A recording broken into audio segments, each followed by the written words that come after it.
Welcome, my friend, to the Saturday satsang.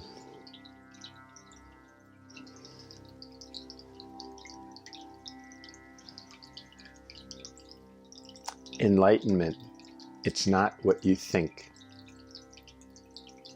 And that's kind of a joke, isn't it? Because it's absolutely nothing like what you think. And you can't think it. Any thoughts you have about enlightenment are completely wrong. Because they're thoughts. Enlightenment is entirely free of thought. Entirely free of all thought.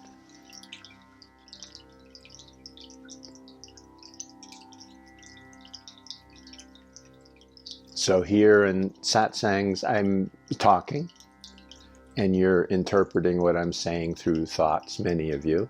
And some of you are letting these words just flow through you, kind of into you and through you, as if they're not important, because they're not important. When you interpret my words as thoughts, this is not important. It's just more thoughts. It just contributes to the story of you, or the story of me, or the story of the world. And enlightenment has nothing to do with that at all. Enlightenment is free of all of that. It's free of the story of you.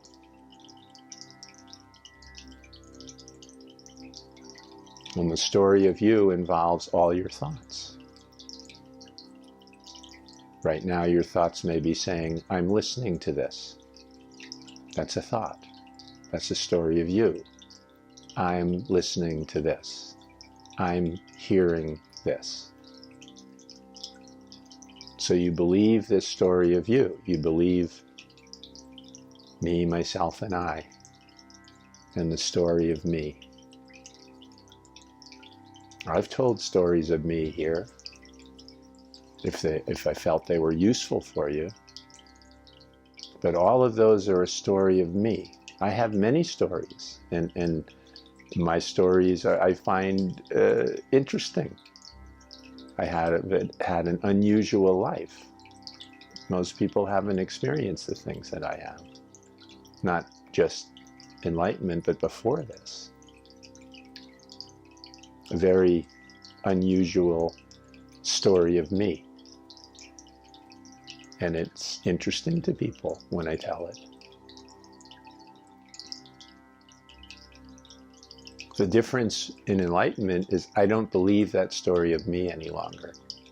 I know it's a story of me and things happened, but they didn't happen to that me, that story of me, because that story of me is an illusion, exactly like the story of me in a sleeping dream. None of those things in that sleeping dream really happened. They were just a dream, interpreted through the story of me. And so is me in my life. Everything that happened to me in my life was interpreted through the story of me, just as you're doing. People have many different stories of me, excuse me, many different stories of me, don't they?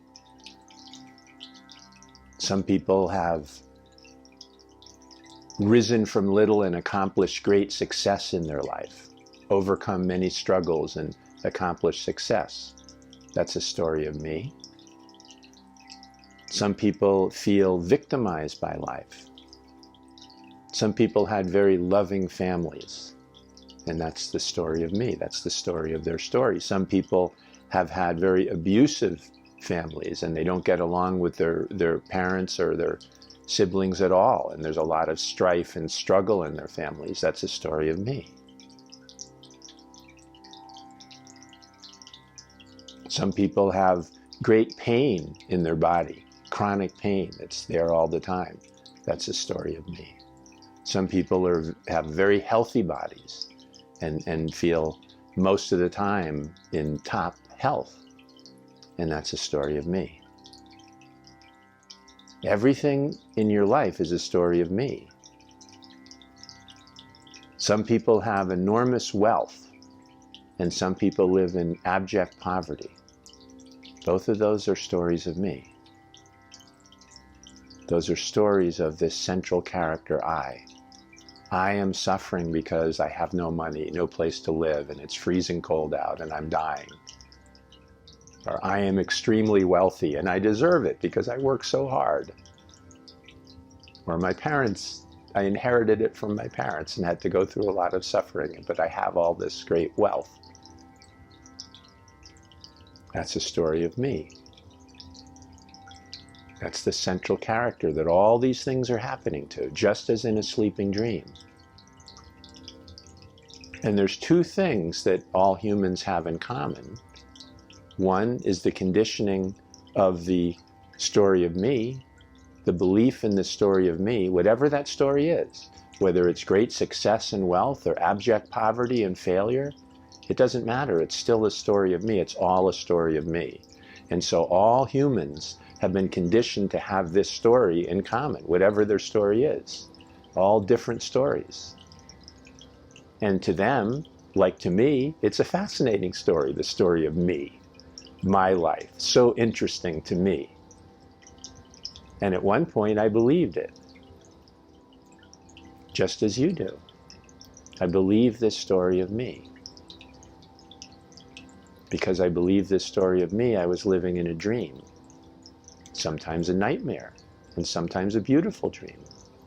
But always a story of me, always a dream. Nothing more than a dream. Never real. I couldn't touch reality because the story of me was in the way. So all of us have this in common, whether we become free of it by waking up or whether we live in it. And the other thing, the second thing that we all have in common while we're living in a dream is suffering. It doesn't matter if our story is, I have enormous wealth and great success. Everything I touch turns to gold. I have the Midas touch. I'm still going to suffer because of the story of me. I'm going to suffer just as much as the person living in abject poverty, starving and freezing to death on the streets.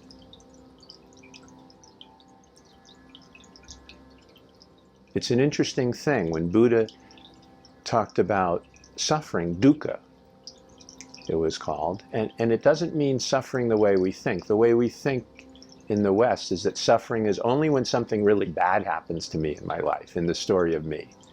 You know, when I lose my job, when my wife dies or leaves me, when I'm disgraced or shamed, when my house burns down, when my body is in terrible pain. We think this is suffering, when I have a serious disease, or when one of my children dies. This is suffering. We consider this suffering. And the rest of the story of me, we don't think is suffering. But the whole story of me is suffering.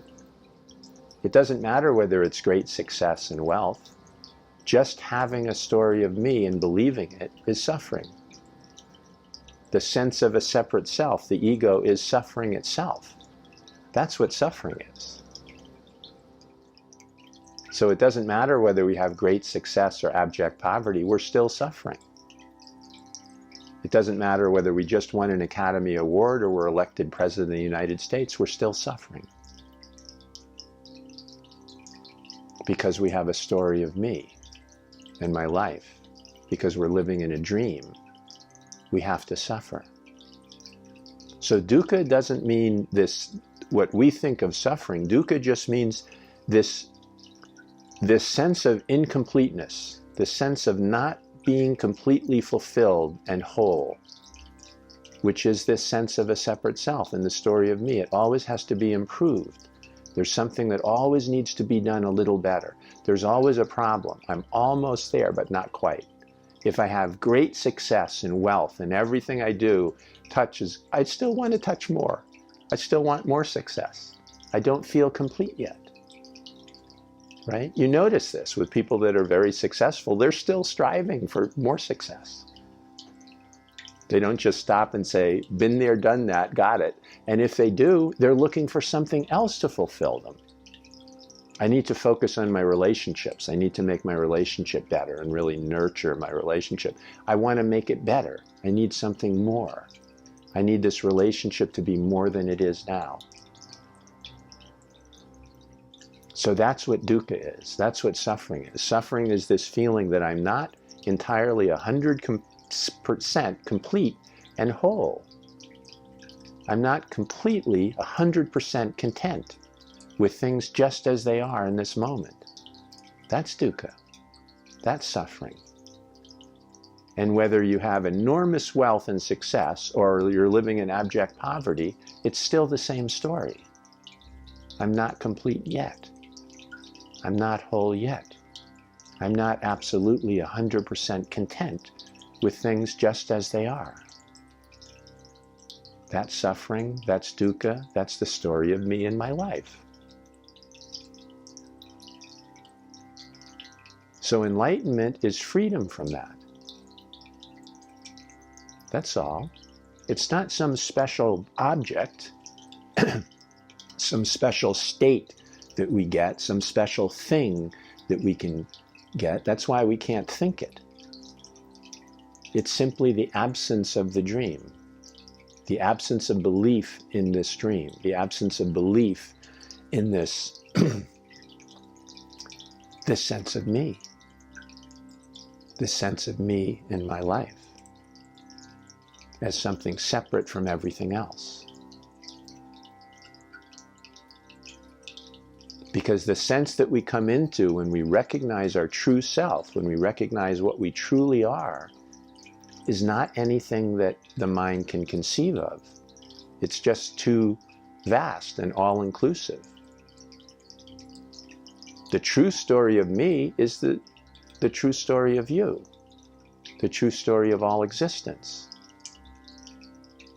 It's beginningless and endless. Before there was a universe, there was this true me, my true self. In every being that exists, there is this me, this true self, what I am. How can the mind conceive of this? It's absolutely boundless. It has nothing to do with space or time. This very present moment is me. This eternal presence is me. That has nothing to do with time at all.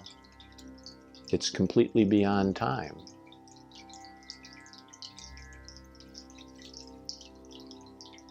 So enlightenment is more of a feeling.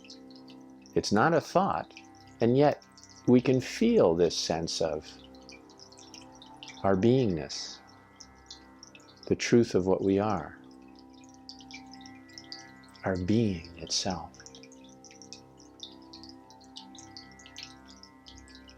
You are now this, and this is what you've always been. Before there was a universe, there was you, there was this. And this you, and my you, my me, there's no difference between them at all. There's just this. There's no separation anywhere. There's just this. This is waking up from the dream, and it's beyond all thinking, all ability of thought. So right now, you're still trying to think it, unless you've let go of that thinking and you're just beginning to feel what it's like just to be.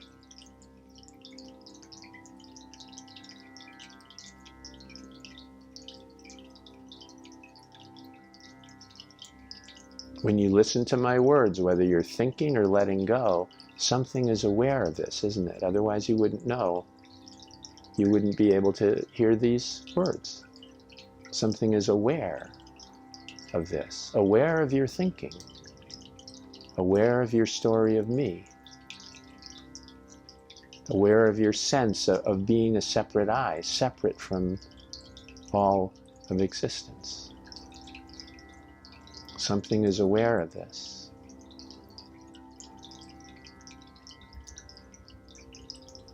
And that feeling of awareness is a sense of pure beingness. You notice that this awareness has no suffering because it has no I. This awareness doesn't have a story of me.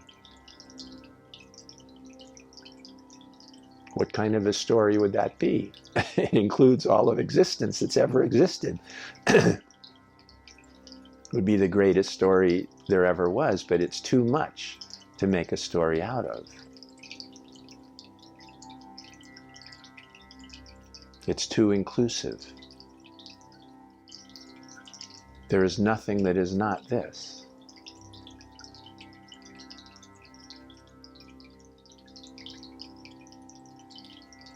Beyond all time and space, there's always this. How could this be a story? And how could this be a me? Since it includes and is everything, it can't be separate from anything.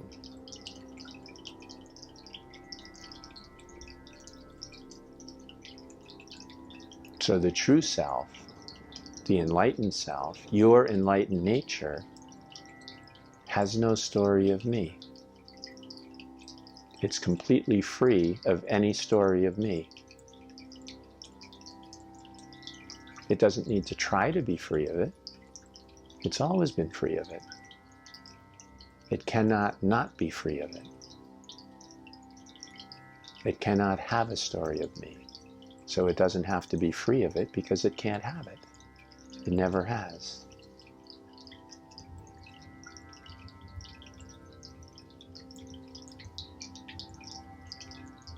I often start these things by saying, "Welcome, my friend." And what this friend means is like namaste, really. I see the divine in you. What is this divine? This is your true nature, your true self. And what sees this? Only this true self. It sees itself.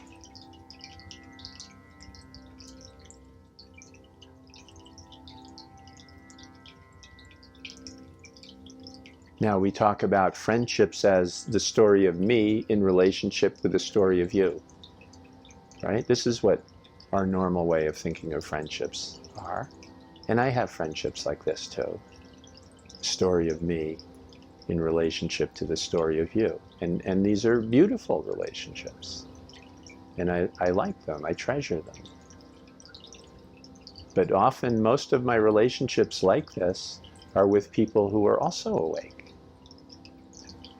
So neither of us is attached to the story of me. So this way we see the true friendship, which is not a relationship at all. It's just oneness.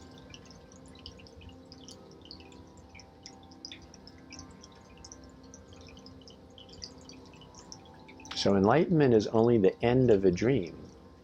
That's it. It's just letting go of this dream that you have. Nothing changes because you always are what you are.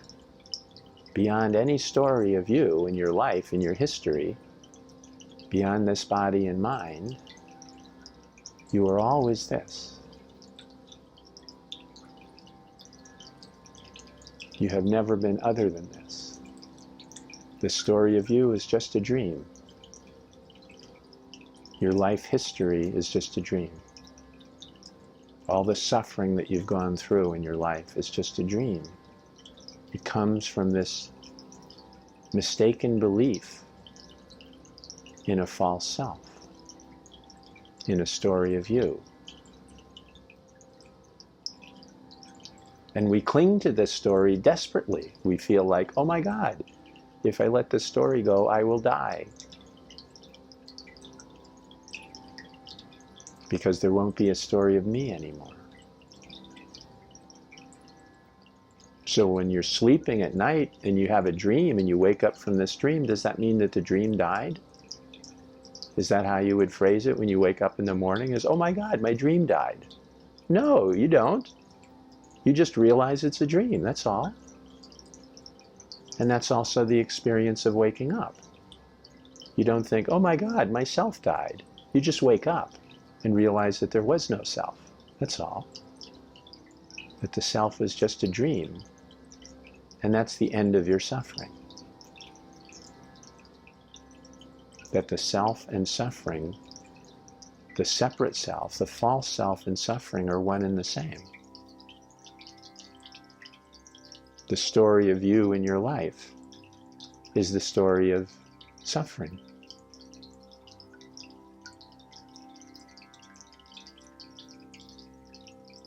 When you wake up and let go of this dream, you realize this fully, right away. You realize your whole life, the things that you thought were your best day were also suffering.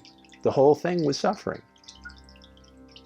Even though relatively some days were better than others, some days were, yay, this is a wonderful success, I'm so happy, my life is perfect. And other times it's miserable. I wish I weren't even here, it's so horrible. Swinging between these things, the whole thing was suffering. The most perfect day was also a day of nothing but suffering. You just don't realize it until you wake up. The story of me in my life is all suffering. It's the same as suffering. That's it.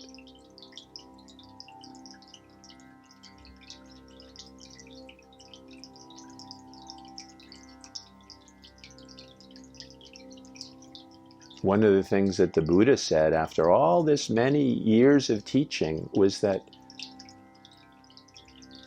I only teach suffering and freedom from suffering. And that's true. Enlightenment is freedom from suffering.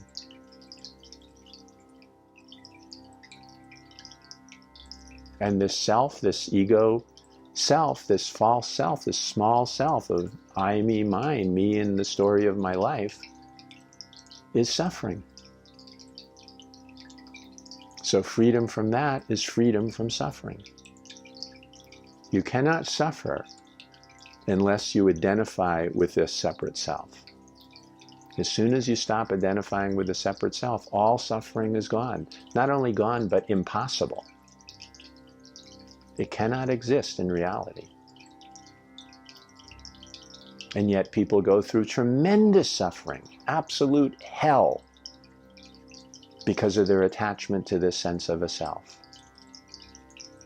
And you know, it doesn't matter whether they have great success and wealth and, you know, a family that everybody admires and said, oh, you're so lucky, your life is so perfect. They're still suffering. This is what all people have in common. We've all been conditioned to believe this sense of a separate self, and we all suffer until we wake up and become free of all suffering.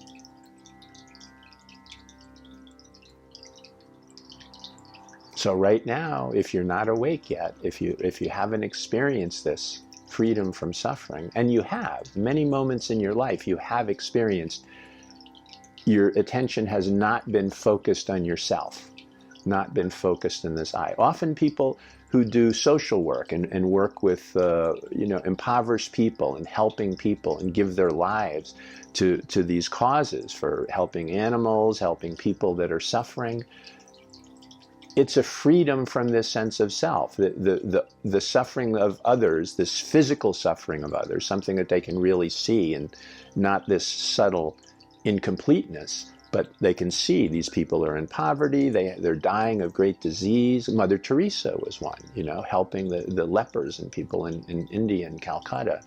You know, your attention is focused on this great suffering around you, so you're not thinking of I, me, mine. You're not thinking, oh, look at me, I'm doing good work. No, the suffering of others has pulled your attention so much into them that you're not thinking about your own suffering. And there's a freedom from suffering in this, in serving, in giving to the world. You can forget about yourself for a moment. It's why people go to movies too. They can get lost in the character in the movie and forget about themselves for a moment. And so they experience a small bit of freedom from suffering in that.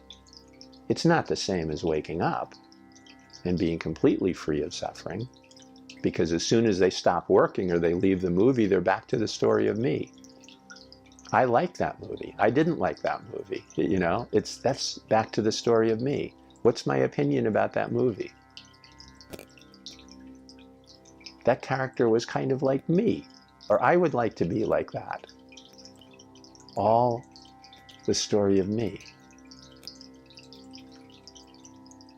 These thoughts going in your head all have a story of me in them. Somehow your opinion is the story of you. What you like or don't like is the story of you. How life is good or bad is the story of you. It's all the story of you, the story of me and my life. And that's suffering. When the Buddha talked about dukkha and suffering, that's what he was talking about. Because he saw that all of this was in common. It doesn't matter that some people are lepers, that some people are shunned by society, and that some people are princes and kings and are given everything. It makes no difference. It's the same story of suffering, exactly the same story of suffering. It doesn't have to do with the physical appearances of suffering. What we think of suffering, it has nothing to do with that. It's just the story of me and my life. My opinions, good or bad, are suffering.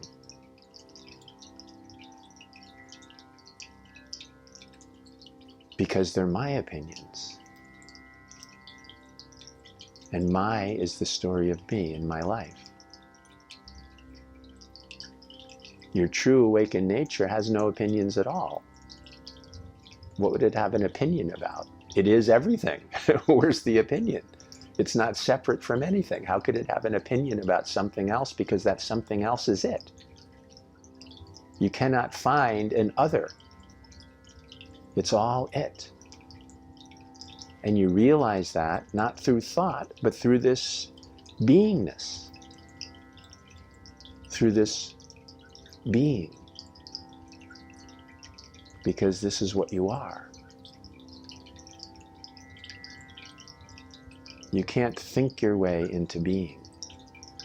You are being. You are this. You can't think your way into it, and you don't need to. Right? Do you need to think your way into being? If you stop thinking about you, would you stop being? Would this beingness disappear? Would you evaporate? You have to think the story of me and my life into what you think is reality. You have to believe that to have it appear to be here. But actual being itself, you don't need to think that, because that's real. Your thoughts have nothing to do with reality. Reality doesn't change because you think it's one way or another. Your impression of it does. Living in the world, just like living in a dream, has everything to do with your thoughts. But reality itself doesn't have anything to do with your thoughts. When you let go of those thoughts, me and my life, what I think the world is, your perception of the world is what you think the world is. That's just the story of me and my life. It has nothing to do with the world. Your perception of another person that you like or don't like because of this or that quality that you think is also just the story of you, the story of me and my life. It has nothing to do with that person. That person is not that person. That person is just the true nature of all existence. Everything is just the true nature of all existence. You are just the true nature of all existence. Nothing has ever been separate. That's just the story of me and my life. That's the fiction that we grow up with, that we've been conditioned to believe. That all our history books and everything we learn in school, everything is based on this false idea of me and my life. Hitler was a bad person. Gandhi was a good person. There are no persons. There is no Hitler, no Gandhi, no Buddha, no Jesus. There's just this one indivisible, undivided reality. And this is what you are.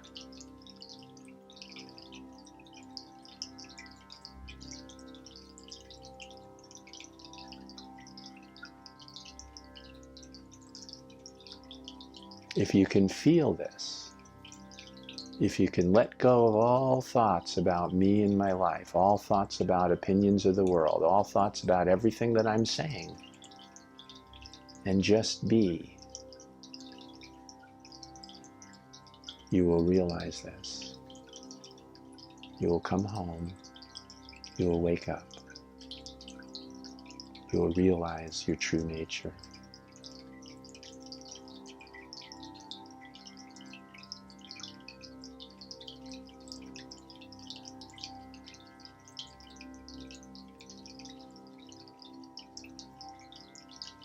Thank you, my friend. And by my friend, I mean me. Nothing that's separate. The true me. Your true you. Undivided, indivisible, beyond all thought. Yet never for a moment beyond your direct realization of it. At any moment you can let go of your thoughts and just be.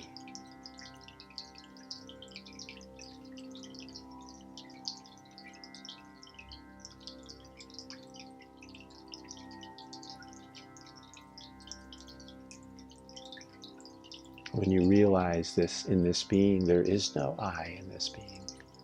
There is no separate self in this being. It is not your being as opposed to my being, or your being as opposed to Buddha's being, or Jesus's being, or Hitler's being, or Gandhi's being. It's just being.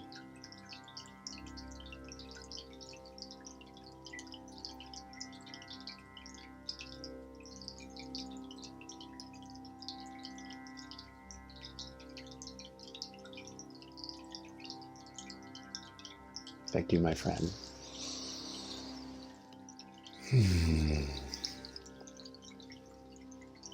May all beings awaken to their true nature